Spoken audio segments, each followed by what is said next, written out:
faire un petit point sur la destruction en cours et programmée de la France chrétienne, bien sûr, mais de l'Occident, en vérité.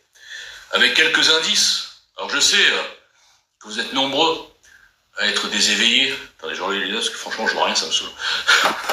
Donc vous êtes nombreux à être vraiment réveillés. C'est-à-dire, vous avez compris que c'est un plan.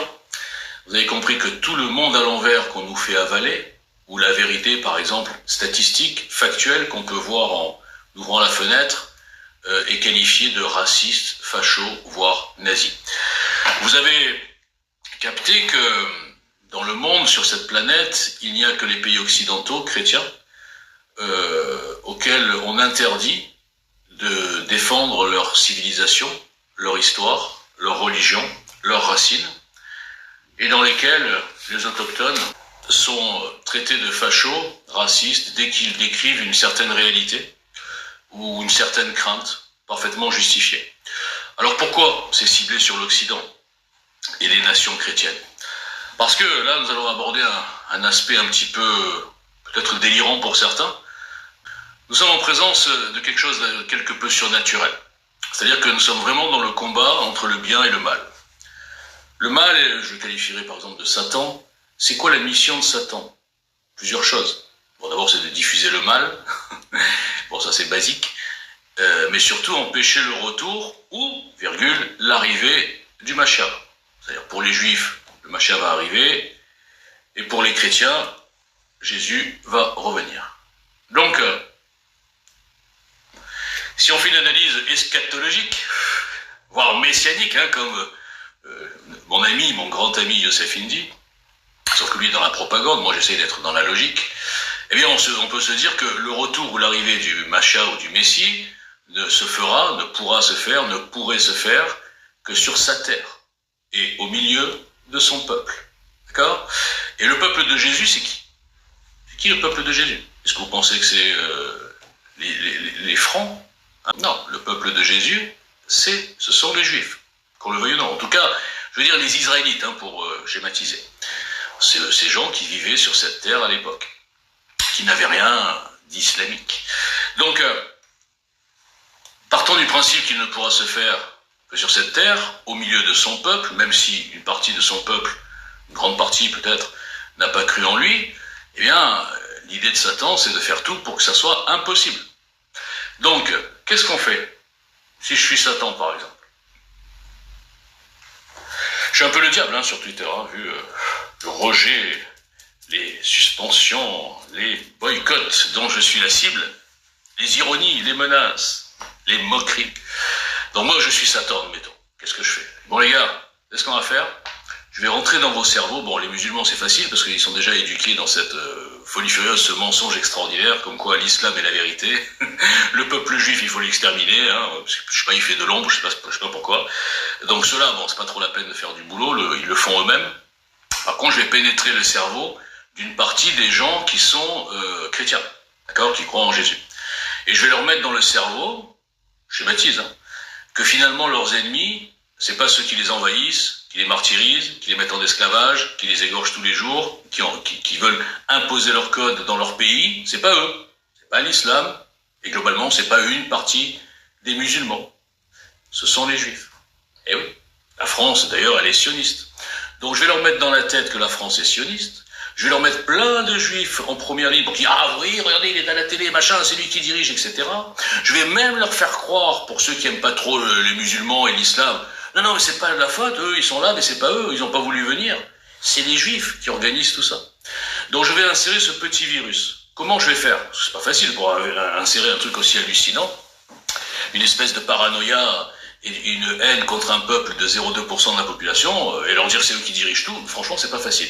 Eh bien je vais être aidé par, dans le monde entier, pas qu'en France, toute une petite ribambelle de camelots, cupides, charlatans, qui vont avoir comme motivation l'oseille, la visibilité, et qui vont bien sûr diffuser cette idée. Et là, on arrive à la complicité avec les sataniques mondialistes, les satanistes même, on peut le dire, mondialistes, qui dirige malheureusement une partie du monde, qui nous envoie droit vers l'enfer, qui nous diffuse à la fois le wokisme et qui facilite l'islamisation. C'est en ça que je parle des deux plans mondialistes. Je sais que vous ne lisez pas, je suis un inconnu, et pourtant je suis le seul à en parler et à le démontrer. Vous n'avez qu'à cliquer sur le hashtag les deux plans mondialistes et vous aurez toute une ribambelle de démonstrations. Alors, petite parenthèse, ce genre de choses, c'est pas comme Colombo, hein. C'est pas, voilà, il y a une preuve irréfutable. Ok, on a l'aveu, on a le machin, on l'a filé, le mec. Non, non. C'est une multitude d'indices concordants qui arrivent tous, quand on tire les fils, à la même conclusion. Non seulement c'est un plan, non seulement il est connecté, et il y a une dimension satanique dedans.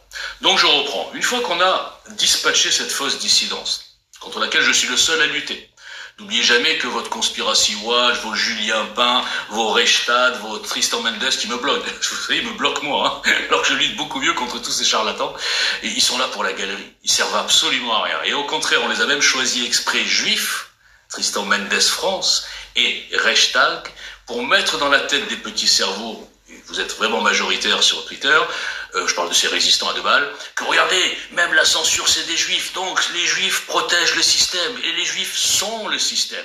Donc quand on lutte contre les juifs et la communauté soi-disant organisée, hein, franc-maçonnerie, ah non, non, non, chut, les juifs, eh bien on lutte contre le système, donc on est des résistants. Et voilà comment je peux expliquer depuis des années le succès dans certaines masses de Soral, Dieudonné, Youssef Indy, Jovanovic, Véragueux, Juvin Brunet, je peux vous faire une liste, parce qu'il n'y a que ça. Et même cette question, qui fait partie des 7 questions que je pose dans la vidéo qui est en tweet épinglé, que vous avez été apparemment 400 ou 300 ou je sais pas combien à regarder, et dont 2 seulement ont osé liker ou diffuser et 0 ont commenté, eh bien je l'explique, ça fait partie des questions qui vous démontrent tout ce que je dis, entre autres.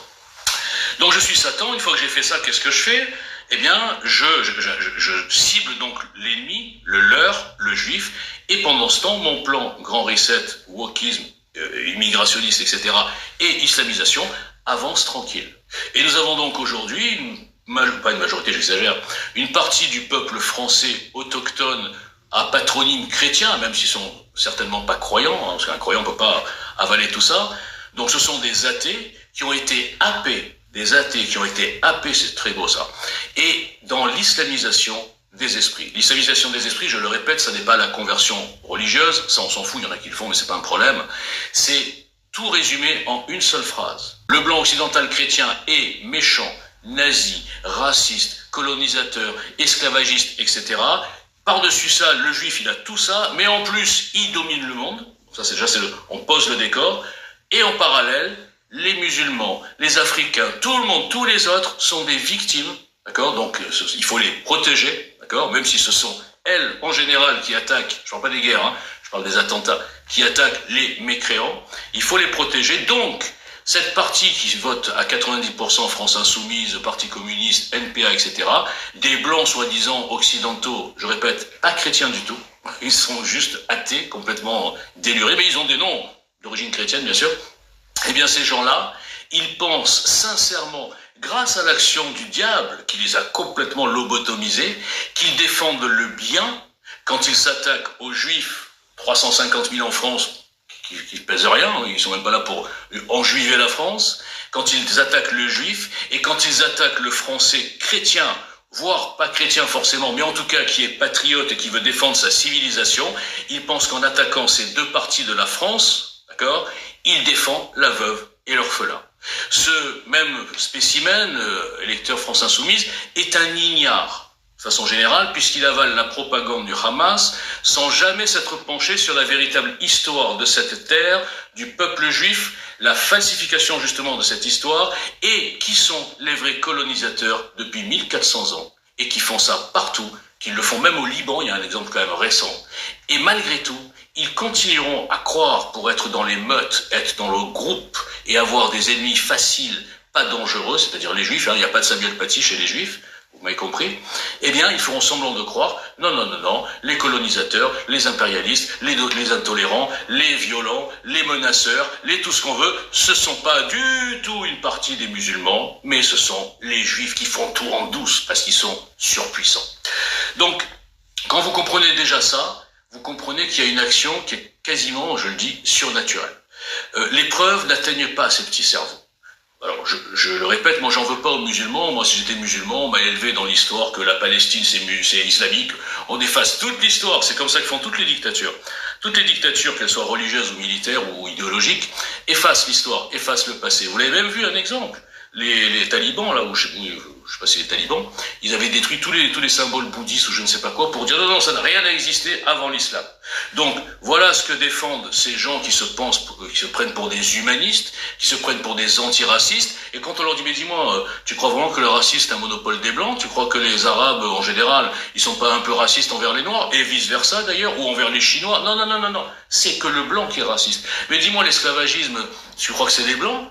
Tu connais pas 1200 ans de traite négrière où ils coupaient même les couilles des esclaves, les fameux eunuques, hein? Et c'était qui? Il y avait même pas de blancs, c'était les Arabes. Non, ça n'existe pas. Taubira nous a dit ne pas faire porter aux Arabes les méfaits de leurs ancêtres. Gardez tout pour les blancs. Ouais, mais regardez l'esclavage, machin, le commerce triangulaire. Ok. Mais dis-moi, les esclaves, je suis désolé, la marchandise, qui l'a livré? Qui l'a livré? Est-ce que c'était les Blancs qui descendaient du bateau, qui allaient au fin fond du monde? Non, ça c'était peut-être 5%. 95% étaient livrés par des marchands d'esclaves noirs eux-mêmes. Ils vendaient leur propre peuple. Mais il faut pas le dire. Faut pas le dire, parce qu'on a tout ciblé sur le blanc. D'accord? C'est devenu aujourd'hui raciste de raconter l'histoire telle qu'elle est. Alors maintenant, posez-vous la question. Qui a intérêt à falsifier l'histoire de l'islam en la qualifiant de religion d'amour et de paix, alors que toute l'histoire montre que c'est le contraire? Qui a intérêt à culpabiliser le blanc et à dédouaner de tout ce qui n'est pas blanc? Qui a intérêt, si ce ne sont les mondialistes qui, pour nous faire avaler de force l'islamisation et le grand remplacement, que j'aime pas ce mot, je dirais plutôt l'envahissement. D'accord? Maintenant, qui a intérêt à faire en sorte, comme j'ai dit au début, que toutes les civilisations du monde, sauf l'Occident chrétien, a le droit de défendre ses valeurs? Allez en Thaïlande et changez-leur leur code, changez-leur leur histoire, dites voilà, maintenant c'est l'islam, le machin, t'as pas le droit de dire ça, etc. Faites-leur venir, allez-y, 20% de non-thaïlandais, ils vont vous déchirer en quatre. Pareil pour la Chine, d'ailleurs on voit ce qui se passe avec les Ouïghours. L'Afrique, pareil, tous ces pays ont le droit, et c'est normal, de protéger leurs coutumes, leur civilisation, leur histoire et leur religion. Sauf le blanc occidental. Donc je répète, qui a intérêt, qui cible l'Occident comme son terrain de chasse, son terrain d'expérience, puisque la France aujourd'hui est le laboratoire des mondialistes. Il n'y a pas un seul pays où ça va aussi loin, dans la destruction de tout, la destruction de l'histoire. Je vais vous prendre un exemple, juste pour imaginer ce truc. Vous avez entendu parler de l'Algérien, là, sous OQTF, qui a violé une fille, qui est allé en prison?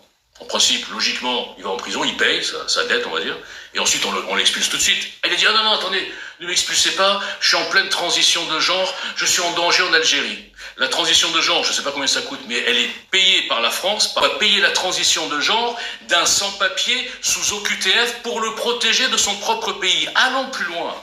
Ça veut dire quoi? Qu'on avoue, les autorités avouent, que l'Algérie est un pays dangereux, que l'Algérie est un pays qui finalement, un trans, un homo, un juif, j'en parle même pas, est en danger dans ce pays. Mais qu'est-ce qu'ils font en parallèle? Eh bien, ils nous importent des gens, des masses de gens de ce pays. D'accord? Donc quand vous voyez ça, et que vous mettez en parallèle, pareil, la perversité, un ministre de la Justice complètement, vous avez vu sa tête? On voit bien qu'il est déconnecté, le mec. Il est de la gauche caviar, idéologue, il voit rien de ce qui se passe dans ce pays. Il sera encore dans les années 70 où il y avait 0,5%, je sais pas combien de musulmans d'immigrés. Maintenant, il y a 20%, il voit pas la différence. L'insécurité, non, aucun rapport, rien n'a aucun rapport. Et puis en face, on met un ministre de l'Intérieur qui, lui, voit les choses, mais qui ne pourra rien faire parce que le ministre de la Justice bloquera tout et les institutions bloqueront tout. Donc encore une fois, on donne de l'espoir aux gens d'un changement, et là je parle politique, alors qu'en fait, ils savent que c'est impossible parce que tout est verrouillé. Et là, reportez-vous à ma question numéro 6 de mon face-cam d'hier. Bon, je sais que ça vous intéresse pas, c'est pas grave. Donc conclusion, nous sommes bien en présence d'un plan connecté, organisé, où tous les indices sont là. J'ai tout démontré. Je sais que vous lisez jamais, je ne suis personne, je me plains tout le temps, ah, Calimero il nous fait chier, pourquoi il se plaint tout le temps? Au lieu de dire pourquoi je me plains tout le temps, allez lire 2 articles et ayez les couilles de répondre, d'argumenter, puisqu'il paraît que je suis fou. Vous savez, c'est court comme explication. Il est fou, machin. Non, c'est très court. Vous n'avez pas le courage de débattre. Vous n'avez pas le courage de voir la vérité en face. Vous n'avez pas le courage de comprendre comment se passe le système et la théorie de la relativité entre visibilité, notoriété et résistance. Et le rapport, en vérité, est exactement inversement proportionnel. Et ça, c'est le théorème de Moses-Stein. Je viens de faire un truc juste en dessous, je le remettrai. Et quand vous lirez mon petit article d'une page et demie, vous pouvez faire un effort, c'est bon, j'écris comme un pied, ok, mais enfin, regardez le fond, pas le style, eh bien vous comprendrez cette théorie qui explique pourquoi le plus grand dissident de France, qui a traité quasiment tous les sujets, qui met à jour toutes les manipulations, a 3 vues sur sa chaîne, a 2 retweets, 1 like, et est suspendu 46 fois, comme je dis tous les jours, etc. Mais ça ne vous interpelle pas. J'ai beau vous faire un QCM hier avec 7 questions, où les réponses sont évidentes, il n'y en a pas un qui a commenté, il n'y en a pas un qui a retweeté, il n'y en a pas un qui a liké. Tétanisation totale. Alors votre seule excuse, j'espère que c'est ça, c'est qu'en fait il y a écrit 500 vues, mais qu'en fait vous avez vu 10 secondes. Là, ok, là on rentre dans la tête dans le sable, ça je comprends. Mais si vous avez écouté, là je parle à certains que je connais très bien, si vous avez écouté cette vidéo de 20 minutes qui est un chef-d'œuvre, que personne ne vous parle comme ça, et que vous n'êtes pas capable de liker, de retweeter, de commenter, d'affirmer votre soutien que vous me donnez en DM, et ça sert à rien, et d'arrêter les likes qui servent à rien, parce que les likes sont anonymes, premièrement, vous prenez pas de risque, hein, et ne diffusent rien, eh bien franchement, vous valez pas une cacahuète, même mes amis, vous valez même pas mieux que tous les moutons que je déglingue, et que vous êtes les premiers à me féliciter parce que je les déglingue. Mais vous êtes quoi? Vous êtes des moutons, hein? Allez, un peu plus évolués, mais vous êtes les mêmes. Donc je vous provoque, je vous démonte, ça ne vous intéresse pas, c'est pas grave. Je vais finir mon café tout seul. Merci.